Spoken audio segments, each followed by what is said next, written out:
Hello, bonjour! If you're just starting out with gouache and you've tried it and it felt frustrating, you are definitely not alone. That's why I've stitched together 5 of my most helpful beginner videos into one guide. These are the things I wish someone had told me when I was starting. You will see how to get the right paint consistency, how to avoid common mistakes, choose the right paper and brushes, so you can spend less time being confused and more time having fun with gouache. Let's go! First thing, if you want to use a creamy consistency with gouache, is to use gouache in tubes and not in pans. Because pan is just dried gouache, and when you reactivate it, you won't never ever get the creamy consistency. To get the right consistency, it really depends on the brands and in each brand in the colors as well. So you have to feel it on your brush. How is the mix behaving? Is it very sticky? Is it fluid enough so you can spread the paint evenly on the paper? It's really difficult to give you an exact recipe.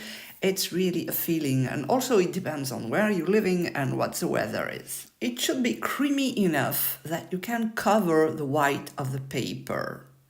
So this tree is in the background. I begin with it and I want to have an even coverage.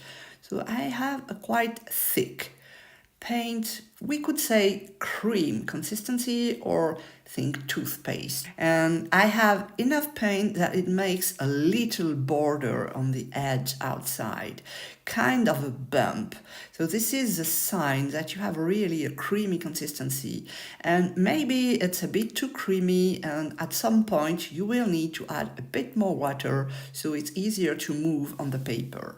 I want to add a shadow on this tree, and for this I have mixed a darker value of the same color, and it's still quite fresh, the first layer, and I'm applying cream on cream, so the two colors will merge really easily. All I have to do at the end of the shadows is have a blending with a clean brush with clean water and rub very gently to integrate the two colors together. And this can only work if you have a creamy consistency. And creamy consistency comes only from a fresh tube. If you want to reactivate your dry palette, it's possible. Of course, you can just add water and the pigments will come back to life, so to speak. But you won't never get enough paint to achieve a nice and smooth consistency. And if you want to rub, it will lift the color below. It will make an ugly mix and you will never get an even surface. Now I'm using a very liquid mix, kind of a milky consistency, so to speak. I'm making the background of this tree. So you can tell right away there is no bump on the edge of the shape, and also the coverage is not great. You can see a lot of the white of the paper and the paint is not even. And then when I want to add the shadow with my darker color, it's going on top of it quite nicely. There is no problem so far, but the trouble is coming when I want to get my clean brush and mix the border of the two colors. The pink tree is sitting on top of the green and the dark green trees, and I want to have a very nice border with no white between the two shapes. So using a creamy consistency allows me to get this nice bump on the edge of the shape so I can cover easily the distance between the two shapes. And now with my very thick paint I can cover the slight mistake I made with my green paint. The thing is not to rub too much so you don't lift up the green below. But as my paint is thick, it really should not happen so far. If you want to cover a large area of the same flat color, you really need to make a mix that is enough, that is quite big, because you always need more than when you think, and if you don't get the right color at the first time, you won't be able to mix the exact same color. That's almost impossible. Believe me, I've tried. So mix a lot of it, and really enough, because you don't want to thin your paint while you are covering the shape. Gouache is drying quite fast, but when your mix is too liquid, it's not drying as fast as you think. So if you place another color next to it, they will bleed into each other. Maybe this is something you want, but if you want an even color, that's not a good thing to do. You have to wait until the shape that you are placing the paint next to it is totally dry. And also, if you get a milky consistency, you will have trouble with an even surface.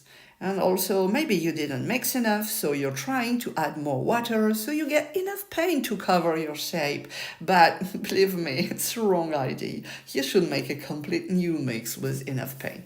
Because here I'm really getting more and more water into my mix, and it's getting really nothing really cool. Something I hear a lot is I get muddy colors when I'm layering gouache. Alright, so first thing, you need to wait for the first layer to be totally dry. It may take a minute or two, so place your finger on top of it and check if it's really dry. And also, you want to have your second layer on top that is a bit thicker, or at least the same consistency that the layer below. Because if you are using something liquid on top of something sticky and dry, you will lift up the color. So first thing.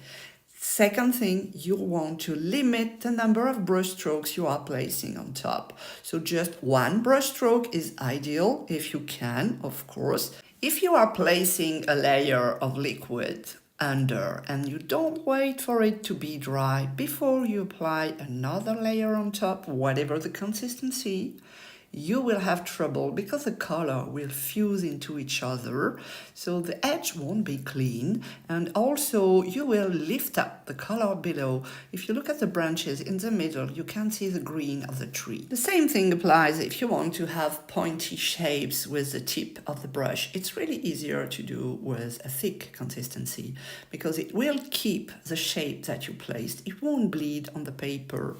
Although creamy consistency is not always the good way to use gouache. Here I want to add very fine lines on top of the tree. It's very dry.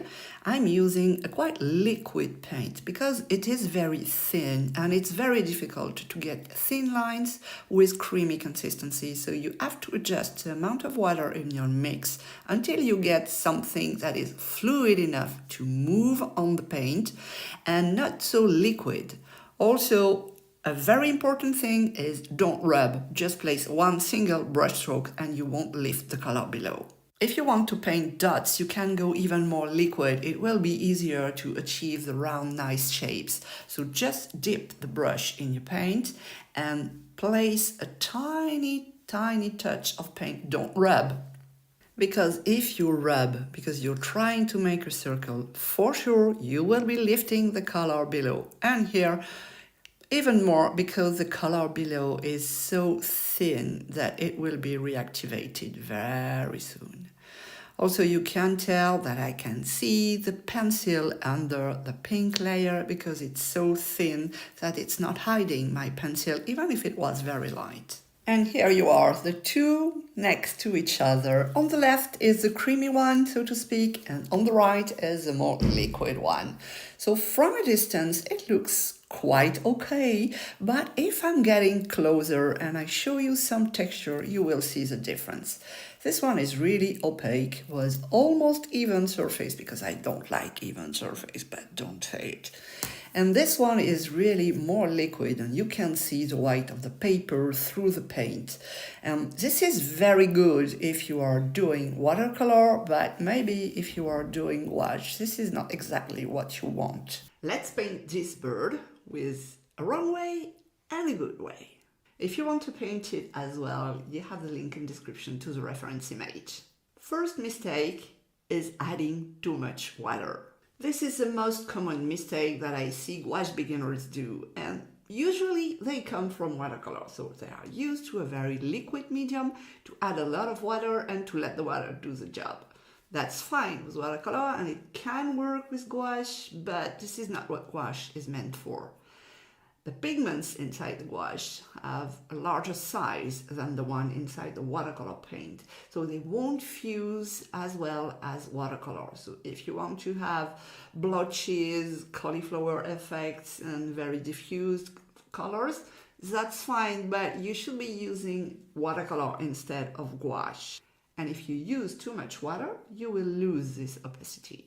So what should you do instead? Of course, add less water, but I'm not saying there is only one gouache consistency. There are a lot of different consistencies and they have different applications during your painting session. You can go with a bit of watery gouache for the first layers, for example, but don't soak your brush with too much liquid. This will lead to unexpected problems. You can dilute your gouache with water, but remove the excess water from the brush before applying it to the paper. This is really important. The other issue with having too much water in your mix is that you won't be able to blend properly. If you like blending, you need to have enough paint on the paper so you can blend the two paints together. If your two paints next to each other that you want to blend are too liquid, they won't blend easily. They will make a muddy color.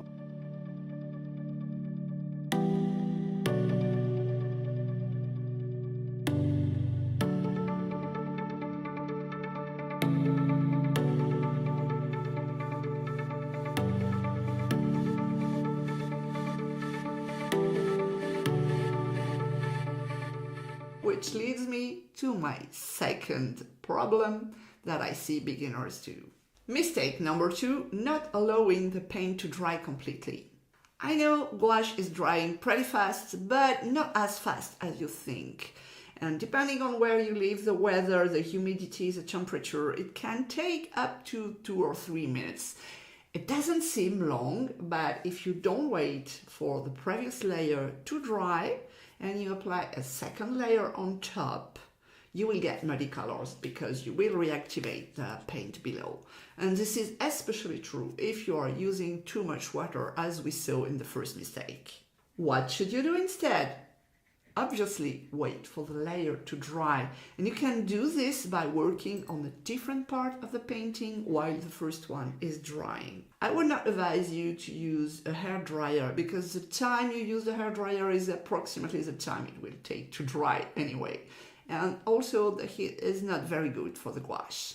You may have crackles in your gouache paint if you use a hairdryer too close and too hot to the paint. Third mistake, not getting the right consistency at the right time. And this comes from number 1 and number 2 together. You have different consistencies with gouache. You can call it water, tea, milk, cream, paste, whatever you want. But you need to dose precisely the amount of water depending on what you want to achieve in your gouache paint. If you are in the first layers, the background, you can use a watery consistency with not too much water on your brush, as I said before. And then increase the consistency as you layer. And the final layer with the details, you can use dry brush techniques. And for this, you will get the paint straight out of the tube, even erasing a bit of the paint with a cloth on your brush before applying to the paper, and get this nice dry effect that will give texture to your paint. Also, if you want to paint fine details with a very small brush, you will have to add more water to your mix because the thick paint won't flow easily on the paper with a very fine brush. But not too diluted, otherwise you won't have the opacity of the gouache that you're looking for. So it's really a balance, and I can talk about it for hours, but the only way for you to master gouache is to practice. And practice is mistake number 4. If you don't practice, you won't master it. Yes, I know this one sounds obvious, but practicing is key. You can sit for hours watching YouTube videos or tutorials or whatever you want, but unless you take your brush, your paint, your paper and do it and feel it. This is all about feeling. If you just watch video, you won't feel anything, and I can make as much video as I want. Until you practice, you won't master it. But you know that, don't you? So which one do you prefer? This one with a very liquid gouache? So I wasn't able to blend properly, and also my brush fell on the paper. Never mind. And yes, of course, I have exaggerated, so you see really the difference. And this one, which is made with a thicker paint, with more blending in the colors, more details, and there are 3 layers maybe. And this one I wasn't able to layer it because it was so watery, so liquid. And I did both with the same medium, with gouache. It's just the amount of water that changes everything. I've recently painted this little cat in a kind of magical background with a lot of light, and I kind of like it, but I really don't like this part of the cat. As this is gouache, I want to show you how to fix a mistake. And this one is really a big mistake. Really, I feel that the back is too long and it should be a bit narrower. And also I want to change the angle of the tail because I don't like that you don't see the end of it. My goal is to fix this, and it's kind of dark, almost black, and it's kind of light, almost white. Let's see if we can cover this mistake with gouache. The first thing is to take a photo of your image, import it in Procreate, and place a layer on top of it. I'm using a gouache brush, so it will mimic my actual brush, and I want to decide where is supposed to go the back of the cat. So selecting the color of the background, and I'm covering it, defining the new shape of the cat, as well as the new shape of the tail. Maybe this could be a bit higher. We'll see if we can do this in real life. Because digital, it's easy, but actual paint and brush can be a complete other story, really. Something like that looks a bit more interesting, a bit more accurate.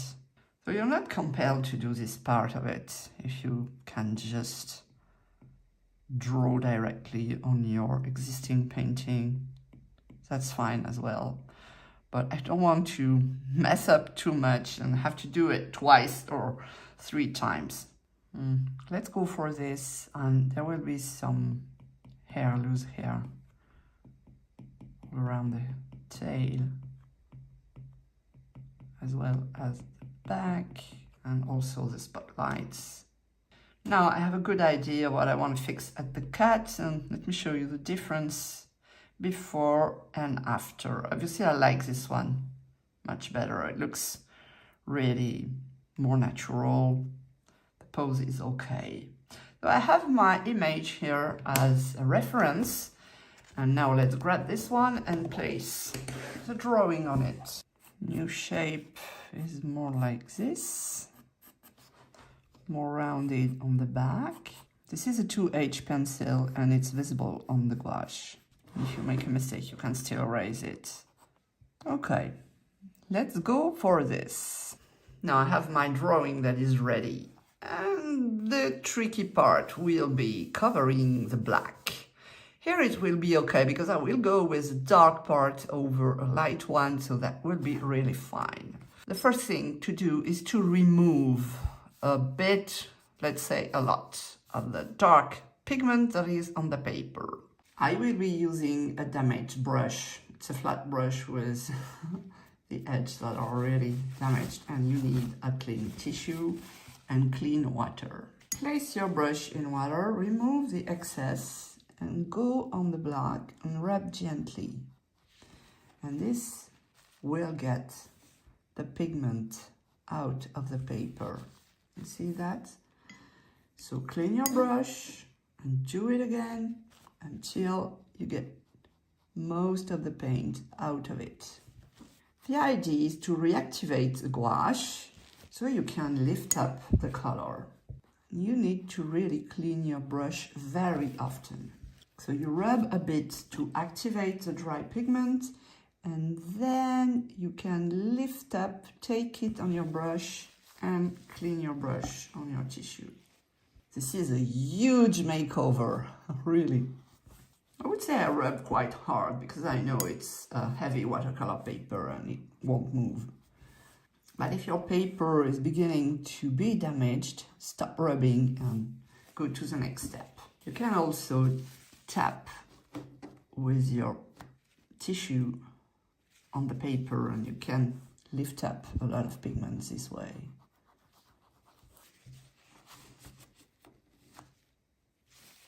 Gouache has a very large particle of pigments compared to watercolor, so most of the pigments is sitting on top of the paper, but at some point you will get to where the pigments are inside the paper, and this is where you need to stop because you won't be able to lift up whatever you do.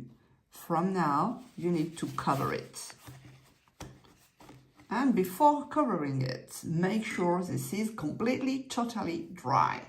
Given the darkness of this purple and the lightness of the background, there is no way you can cover this in one single layer. You will need to apply a first layer of white, and you should get the most opaque white that you have. There are a ton of names for gouache whites.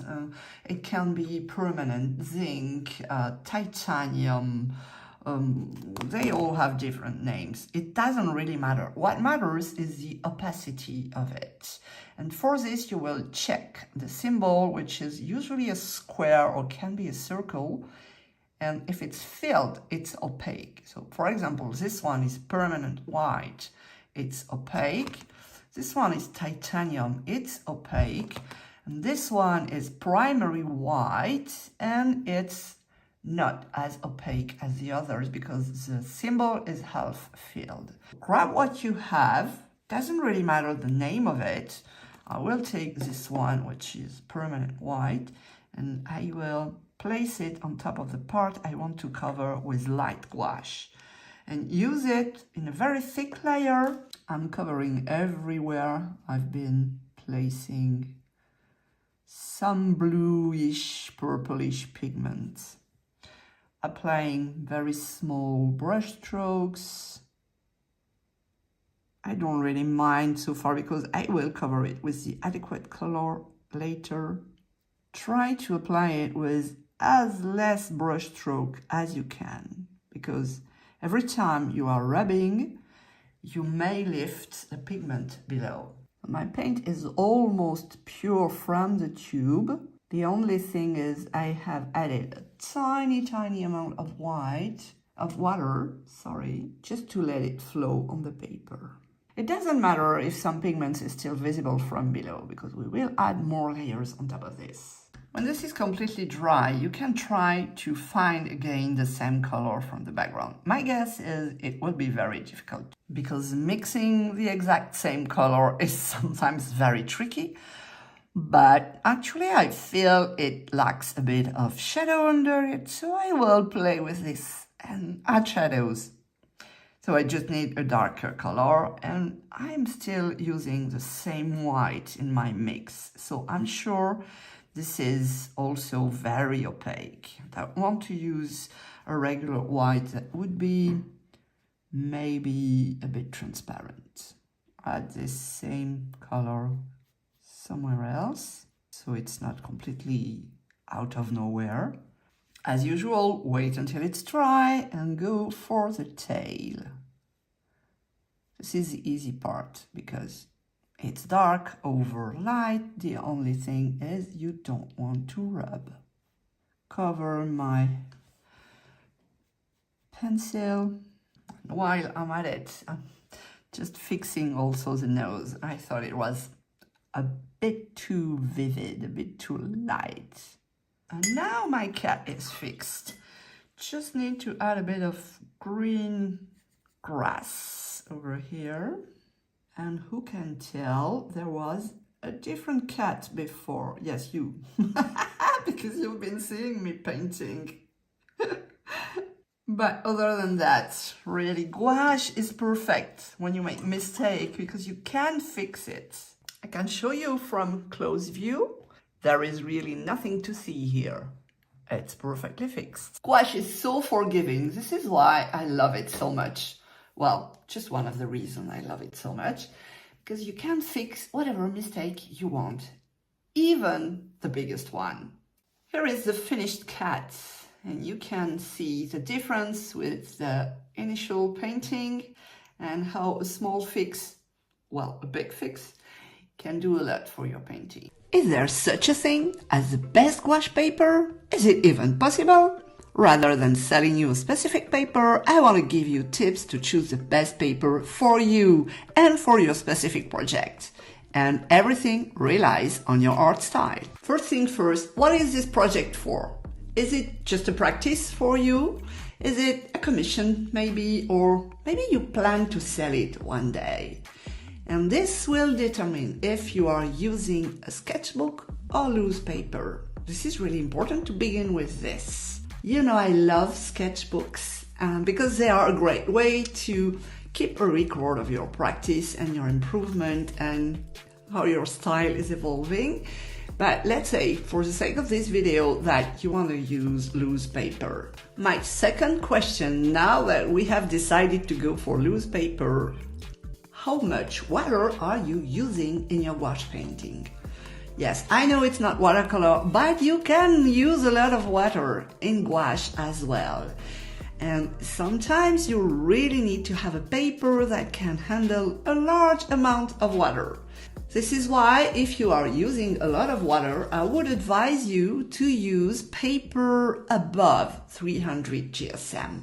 But I don't know for you, I don't like my paper to buckle, and after 300 GSM you're safe and you can put a lot of water on the paper. It will still handle it very well. Unlike watercolor painting, you don't need to buy expensive 100 cotton paper for gouache painting. You could as well use pulpwood paper that is cheaper. I think the surface is more important than the composition of the paper. And my third question is, do you like to paint with a lot of details? My personal style is more with bold brush strokes and few details, but maybe you like thin lines and using small brushes? Then you may like hot press watercolor paper. The surface is really soft and you even have a satin finish. This one is my favorite of all time. And maybe you're not too much into details, you prefer visible brush strokes and a lot of textures on your painting, then you can go for cold pressed watercolor paper or even rough watercolor paper. This is a level beyond. Yes, it's interesting, but you need to know that you will need more gouache paint than on a soft texture because you will have to fill all the gaps and bumps of the paper. And this is something you may want to consider, especially if you are selling your art. And if you like a lot of water and a lot of texture, the best way to go is for a pad glued on four sides so you don't have to tape your paper on the table. And so it will prevent the paper from buckling. Sorry. And I love it. I have a rough pad that is from Clairefontaine, which is a French brand. My fourth question is, do you like to use dry brush techniques? I mean by this, you take your brush with a minimum paint inside and you just rub it on the paper so you get nice effects. If the answer is yes, then you want a paper with texture. If it's too soft, it won't be possible to make these effects on it. Let me show you that. Here I'm painting with a very dry brush on cold pressed watercolor paper, and you can see how the paint is really showing the texture of the paper. And this one is a very soft one, kind of a Bristol. And yes, there are still a bit of texture, but it's less interesting than on the bumped paper, so to speak. So if you like dry textures, and you're not using too much water, you can go for paper under 300 GSM and you have a wider range of choice now. One thing that could be really interesting to use is a paper we call C à grain, which is by Canson. And you have a soft texture on one side, but you have more textures on the other side. And also it comes in a large variety of colors. And painting on a toned background is really great with gouache paint. This is something, if you haven't tried it before, you need to try to paint on black, on blue, on tone paper, and you will see how your gouache paint is popping out on the colored background. Plus, you will save money as you don't need to paint all the background. And lastly, we have Bristol paper. You have absolutely no texture on it. It's perfectly smooth, maybe a bit too smooth for gouache. It depends on the brand of the gouache. Cheap ones won't adhere very well to the paper. They will kind of slip on the paper because they have nothing to grip on it. And you want to be careful with this kind of papers. It might be tempting to use them, but really, I don't like them at all. But I'll let you decide. As I said, it's your project, your painting, your choice. So really, I don't have any best gouache paper for you because I change a lot. And to summarize everything, I even made a flowchart for you. Yes, you can find it on the article I wrote on my blog. You have the link in the description under the video. What I have not been talking about is the budget, and I know it can be an issue. So sometimes the most expensive is not the best one. I've tried so many brushes, you have no idea. I have a huge collection of it, but in the end, I'm always using the same brushes. Let me show you my favorite brushes and how to use them with gouache. So many brushes, so much choice, and you might be overwhelmed by the amount of brushes there is out there. And regarding brushes for gouache, I have a top 3, so to speak, because I have all this, but believe me, I'm always using the 3 same brushes, or should I say 3.5. Let me explain. I want first to talk about the anatomy of a brush. First thing is the handle. Regarding brush, it will be short handles that are made for painting while you are sitting versus painting when you are standing with long handles. And the handle is usually wood with a varnish, a paint and a varnish. Regarding the size of the brush, it's written somewhere on the handle, but the problem is there is no standard. So it can be really confusing. For example, this is a 12 and this is a 12, but I don't know if there is something to understand around here.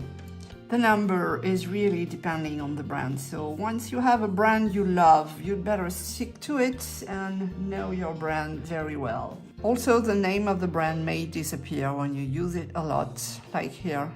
And happily, they have a color, so I can take it back and know it's a Wingo, but I don't have the size anymore. So if you are really loving a brush and you want to use it again, you'd better write it down. Next part is the ferrule, which is metallic. It can be golden, silver or blue. And you have the crimp here, which is the part where the ferrule is secured to the handle. And when you are buying a brush, you want to test this if it's really secure. And to make your brush last longer, don't let this part sit in water, because the water will go inside the ferrule and you will lose the handle, or it can move and it's really not convenient to work with it. And then you have the head of the brush with the tip and the belly. And the belly is the largest part. This is where the water is sitting, including the paint as well. For gouache, you really don't need to have very large bellies like you would for watercolor. And the head is made with hair, and hair can be synthetic or it can be an animal. I prefer to use synthetic brushes. The head can bend more or less depending on how hard are the bristles. And you have some brushes that are really stiff, like this one is really hard, really strong, and it's called Forte Synthetics. So this is why it's convenient for gouache, because you have a really good grip with the brush. My favorite brush for gouache is a synthetic flat brush with a soft bending and not so large tip. Those brushes come in really huge variety of sizes, from very big to very small. It's really up to you and also up to your budget. The bigger they are, the more expensive they are. This is really my go-to brush. I'm used to paint with a flat brush, and this is quite different than painting with a round brush. You can cover large areas. Really, you can go very large. And if you use it quite dry, you can make nice textures. You can also make some nice trees. You can also make some nice grass, but you can also use the edge of the brush and make fine lines.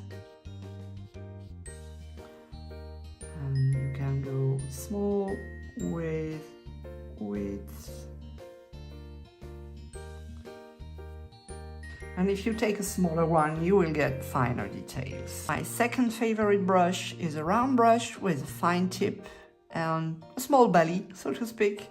It's a thin one, and you can do a lot of things with it. Let me show you. A good quality round brush is important. If you have something that is very cheap, you will have a point that is not so sharp, not so pointy, so to speak. So with this, you can do very fine lines. You can press hard. And this is holding a lot of paint. You can go really a long way with what you have on your brush. And as well, you can make nice textures, maybe give more details to the grass. You can use just the tip of the brush.